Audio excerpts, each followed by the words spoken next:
Good morning, good afternoon, and good evening, everyone. This is Rijan, and you're listening to the Social Impact Stories. And in the last two episodes, you have been listening to Millennium Fellows from different countries who are young impact entrepreneurs doing amazing jobs. And in both of those episodes, were more of a one-to-one conversations. So to mix things up a little bit more, today I have a special co-host joining me, Ikram. So, hey guys, this is Ikram, and as Srijan was saying, you are now listening to the Social Impact Stories, a podcast where you listen to inspiring stories of young leaders around the world. And today with us, we have the CEO of Young India Foundation, Rishika Arora. So, Rishika, can you please introduce yourselves to our audience? Hi everyone. So as Ikram just said, my name is Rishika. I am a 19-year-old second-year student at Ashoka University, which is in Sonipat in India, and I'm currently pursuing a double major in political science and literature. And outside of college, my life is dedicated to this organization, Young India Foundation, which I'm really excited to sort of talk about, which is a political action committee that works to bridge the gap between young people and Indian politics. And outside of both of these things, I like to play the guitar, uh, design my own tattoos, and read lots of books, which I haven't been doing in a while. So yeah, that's me. You are a very interesting person, actually. Like you have been A mentioning in very your emails. multi-talented person, really. Yeah, like she has six of them are designed by you, and you have 10 tattoos. That's so cool. A CEO with tattoos. I mean, that's the vision one day. I really love the thing. And so the main conversation point would be today is the Young India Foundation, which, as I understand, empowers young candidates and tries to bring them into the mainstream politics and helps them in many different ways. That's a lovely concept, and I believe that is really very important for countries like ours, yours, Mhm, and this subcontinent mainly, because we feel mhm, that youth are not being that much represented in the mhm. Absolutely. mainstream policies and decision making policies. So I really love what you guys are doing. So I want to hear more about how you became more passionate about it and why exactly this foundation got started, or how, I mean, the house. Yeah. So the origin story, once upon a time. Yeah. Um, Yeah. Yeah, I think so. There's two stories I can tell here. One is about how Young India Foundation began, and the other is about how I joined it because I wasn't actually part of the conception. Young India Foundation was Mhm. founded by Sudhanshu Kaushik, who he studied in sort of he's Indian, but he was born in the U.S. He studied there, and he came back to India to sort of do some research for his PhD.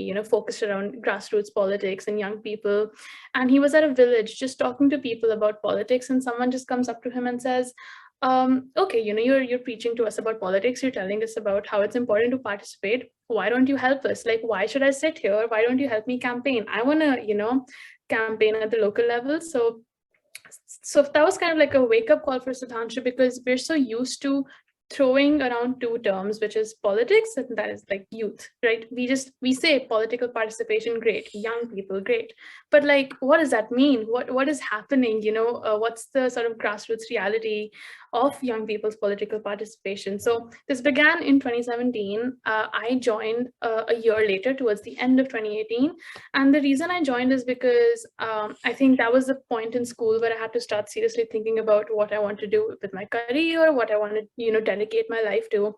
And I was very sure that I wanted to become an astronaut. I was really, really into astronomy. But I just had this one political science class, which at the time was called civics as a subject in school.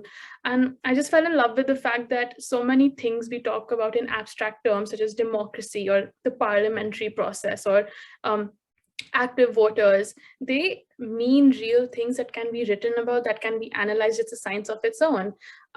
But what I found was, when I looked at the news and I tried to digest political information, or when I went to the internet, everyone is so old. And being old is great because you come to politics with so much experience under your belt, but there are concerns of mine that I just don't see being talked about in the parliament. Concerns related to education, concerns related to employment, concerns related to barriers to digital access. All of these are things that are very, very grounded in the present, and they're simply not being talked about. And if they are being talked about, there's this great sense of distance from what is actually happening in the real world versus what's being talked about in political discourse. um, and it just so happened through like serendipity, I used to sort of participate in competitions. So I had some friends and I met one person who made me meet another person, and so on and so forth. And ultimately, I landed at Young India Foundation's first event of 2019. It was a boot camp in Delhi, which was focused on training prospective candidates how to contest elections. And I just went there as a volunteer. I was supposed to help with very, very basic things. But when I actually met the people who came there and I heard them talk about why they want to contest, and these were a diverse group of people. There were entrepreneurs, there were people hailing from tribal communities, there were students. All of them had a very strong conviction of what they can bring to India's political world, what they see isn't happening and what they want to do. And I think that was sort of my own wake-up call. I realized that people who want to contest politics are these real grounded individuals who come from these vibrant communities and they don't have a platform. So I knew that what I wanted to do is work to give them that platform. So now it's been about three years since I've been involved with Young India Foundation. And yeah, now here I am. Started as a volunteer, went to the research and community executive position, and now I'm the CEO. So yeah. This is great. I absolutely agree with you. Especially the education sector, I think, is a sector that directly affects us, the young generation, but we are not even included in the conversation at all, which is really disappointing. So I would like to ask you, what steps are you taking to remove this age barrier that is present in the political system today? Mm-hmm. So our work is focused on three main domains when it comes to like our involvement with politics. So the first is electoral campaigning, second is research, and third is outreach. So what we do, our sort of work is spread across all of these different approaches. Electoral candidacy is like the axis of our work. Our main job is to find young people at the grassroots level. So in India, you have like a three-tier government. So there's the national government, then there's state level governments, and then at the village and cities, we have panchayats, which are in villages, and we have municipal corporations in cities. So the axis of our work is helping young candidates contest elections at the local level. So in panchayats and municipal corporations, usually we have active teams on the ground who scout candidates or candidates approach us if they've heard of our work, and we help them from start to finish free of cost to contest elections. So after running background checks, making sure there's no criminal history and all of that, we work with the candidate to get them into political office. That means we help them write their manifesto, we help them go door to door to talk to their constituents and understand the concerns that need to be addressed. We help them campaign, we spread posters, pamphlets, we promote them on social media if that's needed, all the way to the end of like the day the votes are counted. And even after that, regardless of whether they win or lose, luckily we've had a lot of wins, they stay, we help them throughout while they're in office. We make sure that their politics is progressive, it's youth oriented, and most importantly, it addresses the needs of their constituents. And all the candidates we work with are under the age of 30 because that's sort of our youth bracket, which is our main area of involvement. So that electoral participation, and the thing about electoral participation is that it's filled with so many bureaucratic hurdles. There's a nomination form you need to fill if you want to run as a candidate, but even if you miss like a full stop, they reject it. So lots of work goes into that. Revolving around this axis are our research teams. So we have a YF think tank, which generates youth-oriented political research. How do young voters, what do they consider when they're voting? Or in our most recent national elections, which happened in 2019, how many young people actually got into office? What were they standing for?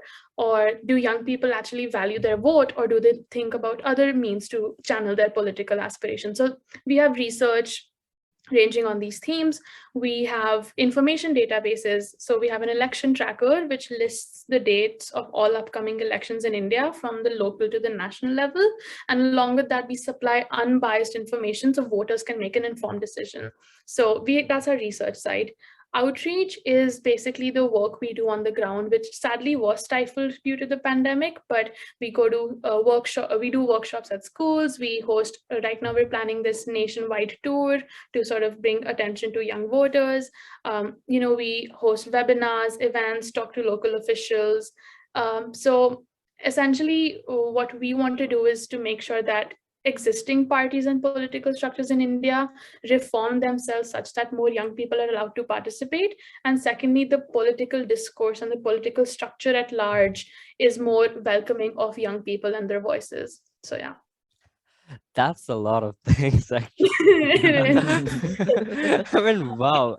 And so it must take a lot of time and effort, and at the same time, is it all volunteer work, or do you have a, because you mentioned in your website it's a non-profit organization, Mhm. but it must need money to at least sustain. I mean, you need a support because you can't Mhm. always keep on doing all those things alone.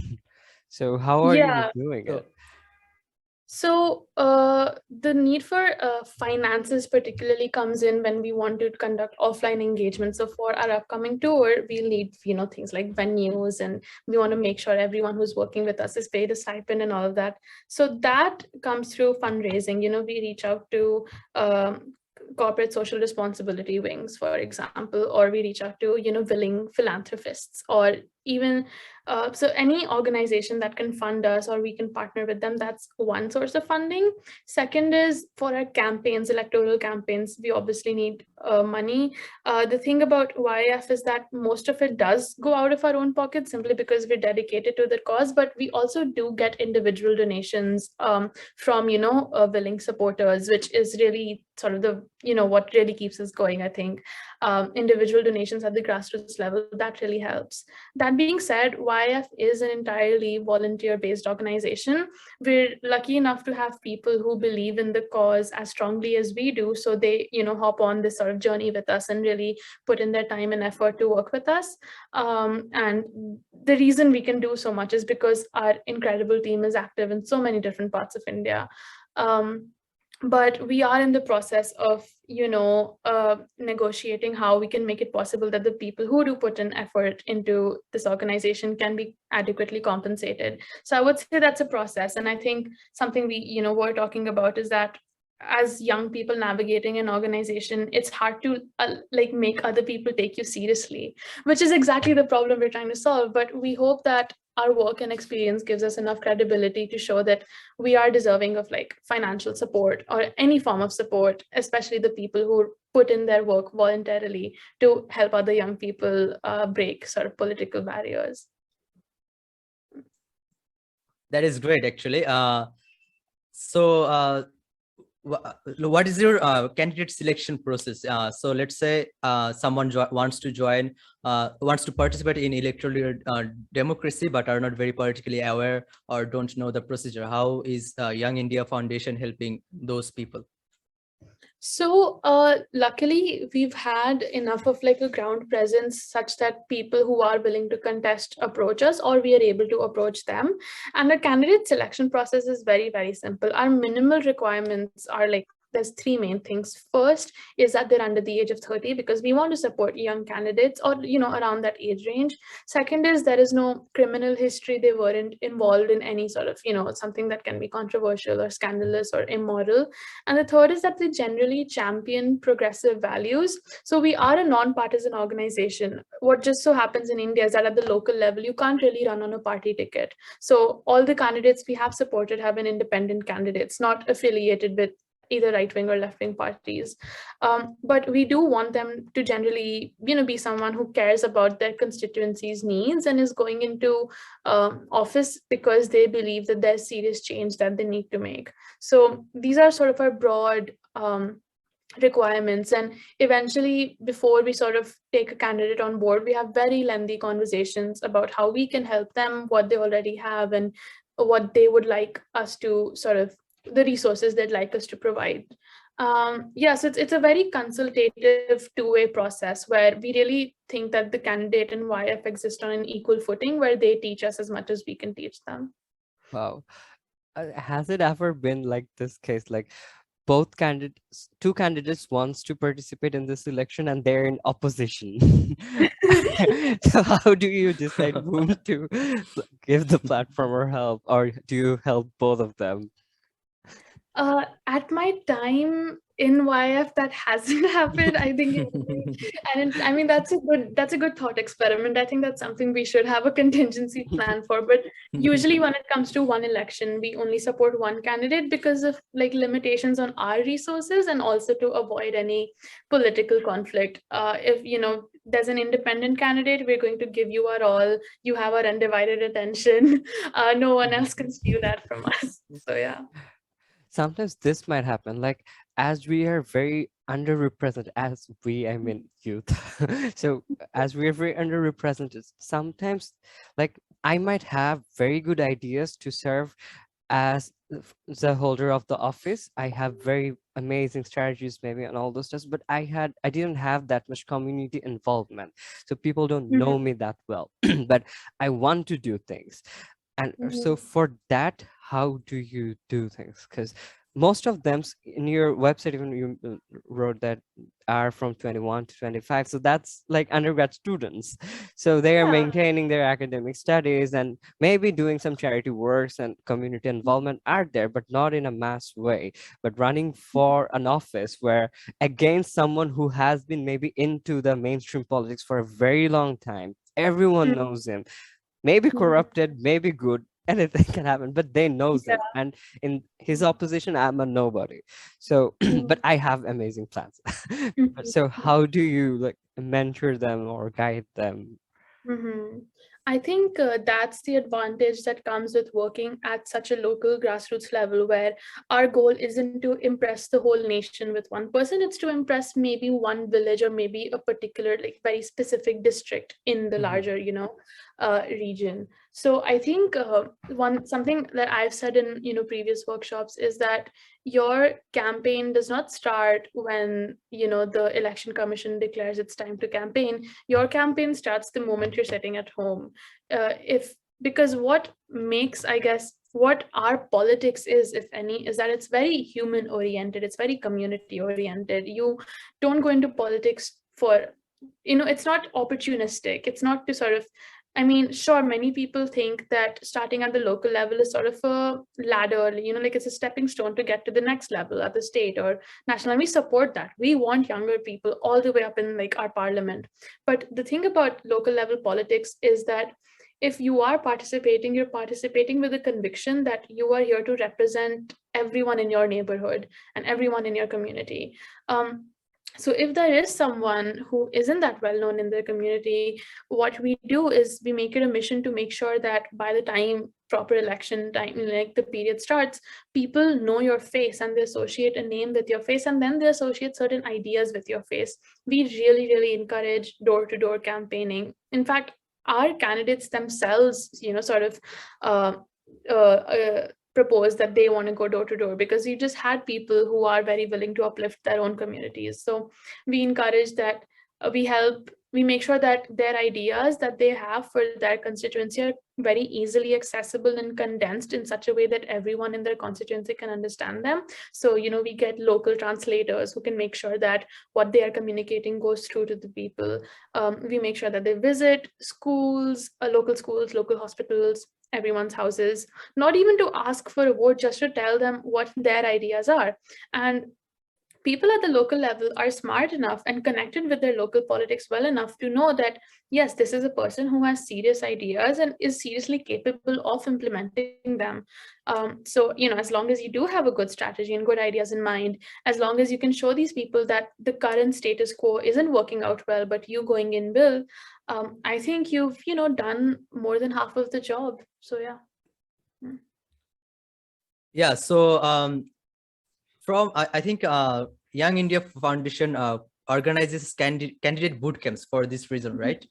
Yes. From time to time. Can you elaborate, please, on why what is the purpose of these candidate boot camps? basically. Yeah, sure. So India is colloquially known as like the world's largest democracy, right? Everyone's celebrating and all that. But if you went on to Google, like in India, and said, how do I contest an election? You're not going to find anything because, No. especially as a young person, see, if you're an old person or you come from a well-connected political family or you have lots of administrative or capital resources, then it's easy. You know the right people. But if you're an outsider in politics, getting in is like trying to climb the Great Wall of China. It is impossible. The barriers are crazy. So we said, if it's the world's largest democracy, why aren't gates open to its, young population to participate? And the candidate bootcamp is supposed to solve that. India has a very robust administrative structure when it comes to politics, but it's not very youth oriented. So, because young people's political participation is seen as a social issue, not a political issue. They say, yes, young people are empowered. They go on the streets to protest, or, they have like a willingness to participate as voters. There's no focus on their contestation. So the boot camp is essentially supposed to be this 2-day workshop plus manual plus guide. If you are someone who sees themselves contesting an election or volunteering as a campaign manager or anything, we want this bootcamp to give you the A to Z of how that works. So our bootcamps usually cover topics such as how do you nominate yourself as a candidate, what makes a good manifesto, how do you raise funds for your campaign, what are the legal like concerns that affect you as a candidate. Are there certain things you can't do, are there certain things you can do, how do you make sure your campaign is transparent, when it comes to declaring your funds or your criminal history. And we always, like, YF never does these boot camps alone. We always invite journalists, other organizations, other individuals in civic engagement. So for example, we might have someone who contested elections at a panchayat, at a local level village government, and ask them to talk about their experience. We might have journalists writing about politics to tell us about what makes a good candidate. We might have someone from a legal organization. There's one called Nyay that talks to us about the laws that govern campaigning at the grassroots level. So all of these sort of organizations, we partner with them and we work with them to tell people, which by the way, bootcamps are completely free of cost. People register, but they don't have to pay once they're selected. And we just coach them on how to run as any political candidate, or how to help sustain any election or any campaign. So that is sort of what our boot camps do. We did them when we were offline. Once we went online, we did them once. And now we're just hoping that this year is different and we can go back to doing them offline in places across India. So yeah. Amazing. I mean, I'm so amazed by what you are doing. And like, this question has been going around my head a lot. It's not really related to Young India Foundation, rather more a personal one. That you are doing double major. And that's double the pressure that we're handling. And we barely get time for anything else. And how you were managing time, Hmm. doing your academics and maintaining all these things as a CEO.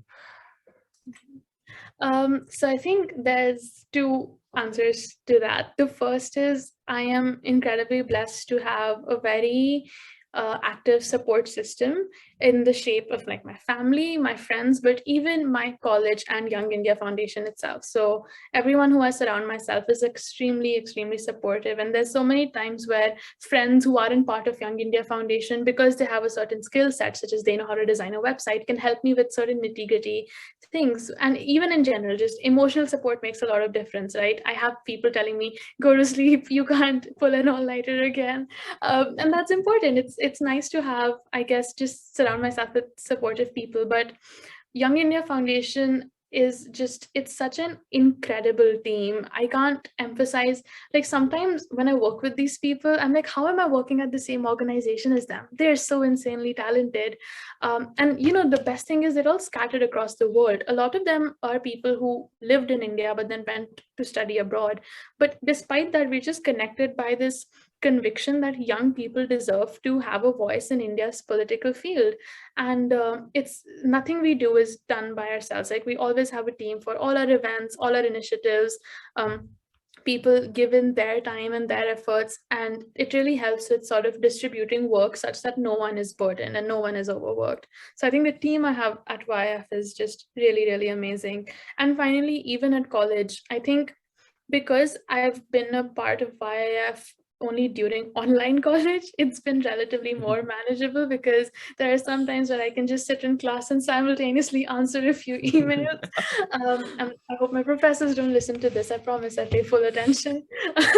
But I do think just in general, because starting college online, I've sort of molded my academic behavior such that I know when to schedule things and I know how to manage time. So that's like one answer, just having a good support system. The second answer is I do consider myself a relatively organized person. I have, like, simple things like have a proper calendar or have like a working to-do list and planner and all of that, and try to manage my sleep, don't spend too much time binging Netflix shows no matter how good they are, things like that. It took a lot of time to get here. It's not something that comes easy, but I think I've just managed to learn some discipline, I guess, and you see the rewards of it because after, like binging a Netflix show while you're stressed about things versus binging a Netflix show once you've completed everything on your to-do list are two very different feelings.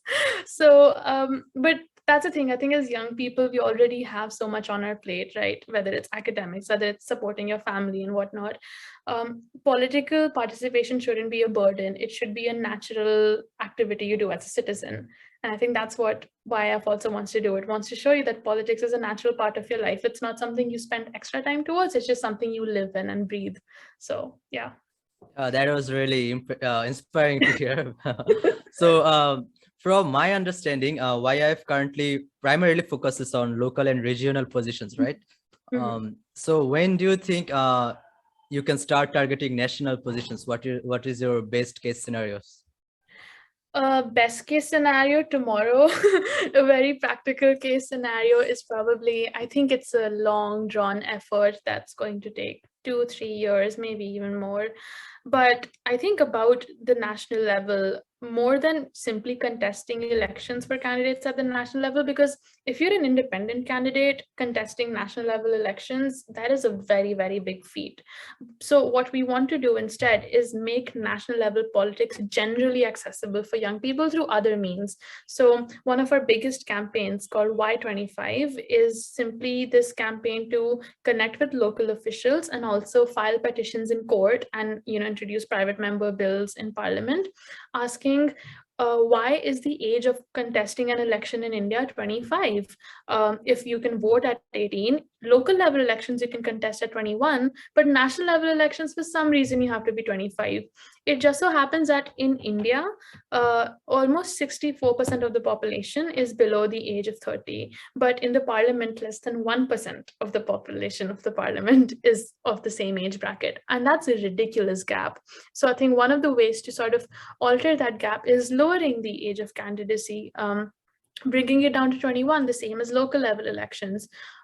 There's other means that we want to interact with national level politics. For example, through education, the way we're taught about politics is very technical and very practical. And unless you pursue politics in like your final 2 years of school, it's taught to you in a very sort of sanitized way, right? It's not shown as something you can participate in. It's like this other world that you stay away from because it's corrupt and it's dirty, which even if it is, staying away from it doesn't help. Engaging with it does. So, what would be ideal is that if from the national level, our curriculum inculcated more political values into young people and showed them that politics isn't like this alternate dimension you can't go into. It's at your doorstep. It's in your house. So, changing political discourse right from the school level could make a lot of difference. So I think we're taking like baby steps towards influencing national discourse. So yeah. I was gonna ask about this actually. You kind of answered it. Like I was thinking, I mean, in 1971, when our liberation war was going on, you might know, like we had to fight to get our freedom from Pakistan. Yes.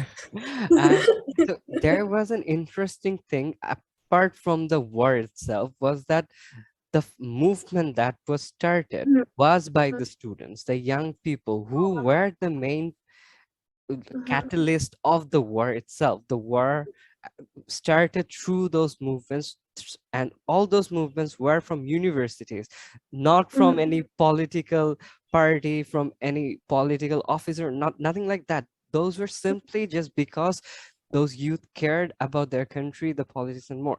But somehow this trend kind of got fade away. I'm not sure Mhm. if it's same in India, but here it's like, the politics is not for bright students. Bright Mhm. student studies, does their masters, their PhD, you do a work, but that shouldn't be the case. Rather, the brightest minds of the country should be in those seats, making Mhm. those policies for the people. But this thing kind of got really very, I mean, got a very weird shape. Yeah. So, and you were saying about it, like you are trying to make it more accessible, like so that people don't think it's not a place you go, rather it is the place for you Mhm. to go. I really love Def- the thing that you were doing it. yeah. Another question. Mhm. Ever thought of running for the top office of India? um, God, I wish I had an answer for that because I am asked that question quite a lot. Serious answer, long term, yes, I do want to engage with politics as a representative, even if it's at like the most local level. I do want to be involved in political participation as a representative, not just as a voter.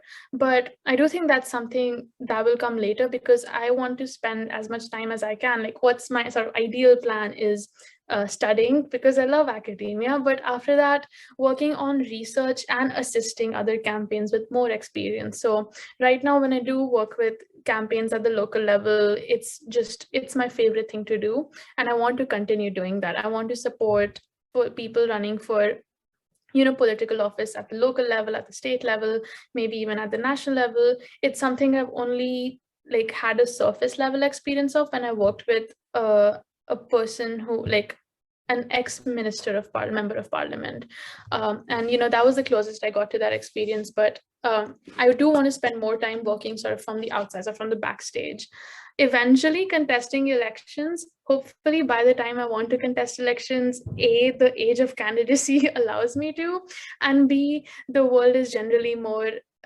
accepting of political representatives who are A, women, but we also have tattoos and probably colored hair. But I do think we're working towards that. I mean, the youngest president in the world just got elected in Chile, right? So it's pretty cool because he rules the country by day, and at night he supports Taylor Swift on Twitter. I think that's a cool dynamic to have, and hopefully India reaches that point where we're just generally less dismissive of young people's aspirations and goals. But by the time that happens, I would like to work sort of in the background for as long as I can. Trust Yeah. me, Ye- if you run for the candidacy, we would be rooting from you all Yeah, over the maybe world. we can Trust want to me. boast about that. That we That interviewed would the not top be of the just a office once. national campaign. If you run for it, it would be an international campaign. Yeah. I do want to shape or contribute to democracy in any way I can. Running for political office is one of those things, but there are also other avenues that I hope I can participate in. But that is the sort of the ultimate goal. What about you guys? Do you ever think of engaging, like how do you engage with politics on your terms? Okay, that's a good question. I'm politically aware, but Mhm. I'm not politically active. So Okay, that's fair. that's my Mhm. answer. But yeah, I mean, Mhm. everyone loves to have a fantasy, right? So, Yeah. so in my fantasy, yeah, I would really love to be someone who is in the room when making those national policies. Mhm. Maybe not, it's not necessarily have to be as the prime minister, but at Mhm. least being there, at least being a catalyst of decisions, that I Mhm. think can be a powerful thing for me. And by Mhm. me, I just don't mean just me, anyone who is studying right now. And Yeah. that would be this give me a great idea. Like that would be kind of cool thing. The undergrad students who are not yet graduated, maybe not eligible for candidacy, they should still have some sort of a representative role while making Mhm. because they should be consulted. Like when education minister is taking a decision for the education of the young people, why don't we are being consulted? Because you're after That's all taking a decision for us. You said like you want to be a catalyst for these decisions in the same room. Shouldn't that room be opened, and shouldn't, like, as a natural citizen of a democratic country, shouldn't you automatically be a catalyst of those decisions? I mean, True, but it is we not. That's that's exactly what we want to change. Absolutely. In fact, Mhm. I think there's sort of a brainwashing going on, as Srijan mentioned. I was one of those brainwashed youths. My father is a lawyer, so I was exposed to politics from a very young age. But I swore to myself that I would never participate in this field. Mm. So, but as I became older, and I think that narrative really shifted. I think I had a paradigm shift, and Mm. especially I think. Uh, Seeing the recent ongoings of the political events of our country and the Yeah, surrounding world, and I think those some of those things could be handled more efficiently if it was conducted by young leaders, for especially the policies that directly affects the young people. definitely. I think one of my favorite sort of quotes is that politics brings out the worst in people, but politics also brings out the best in people. And I think, what you said, even if it's either young people leading or someone with experience leading, but consulting young people, making them a part of the conversation, it just makes a great deal of a difference. So, yeah. Hmm. that's true. And I mean, I really love, I especially loved the answer that you gave when we asked if you were planning for running for the office, because that was a so well thought answer. Like, you want to learn more, work more with the It's almost like people. you planned it. Thought about it before. No, but I really love, I mean, what I love about it is not exactly the answer, rather the thinking that goes behind it that describes who you truly are. And that's really awesome. And I would love to see more people like you being having this thoughts and leading the people to represent. And I That's really very wish nice. something like that is gonna happen soon, and a lot of people would be inspired from what you were doing. You are in your second year of undergrad studies, right? So that's just the start. We are in our senior year, so we have just one more year to go, and we did nothing. Possibly. That's so inspiring. So, any last advice for the people who is listening that you would like to share? Yeah, I think I would say, like, regardless of where you are in the world, politics often feels very intimidating, right? It's like the adult table where the kids don't sit. But I think politics just pervades everyday life in so many small ways. Something that you mentioned that I think Bangladesh and India might differ on is that in India, the student politics scene is very, very active. Students are either always on the streets whenever there's any legislation. There's great support from young people to either advocate against it or support people advocating against it. But even in India's public universities, especially in our capital Delhi, student politics is a very, very engaged field. Um, but you ask anyone and they often say it's a dirty field, it's corrupt. Only those people go in there who have, like, either capital backing or administrative support. And it's true, but the way to change that isn't by distancing yourself more, it's by engaging with it in any way you can. I think what I'll tell you is something any person who engages with politics will tell you, is that consume information in a way that is healthy. Don't doom scroll on Twitter, as tempting as that is, but look at resources that are fact checked, that are unbiased, and make decisions based on your principles.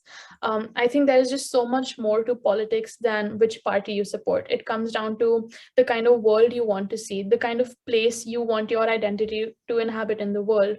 Simply by virtue of being a woman in India, I am involved in politics. I don't even have to do anything. So I think it's just politics is as much of a reflective internal process as much as it is one of looking out and shaping change. So I guess what I would tell people is that politics is not an alien planet. It's right at your home, and you can, immerse yourself into it anytime. Just do so in a way that is healthy and sustainable and based on community more than individualism. So, yeah.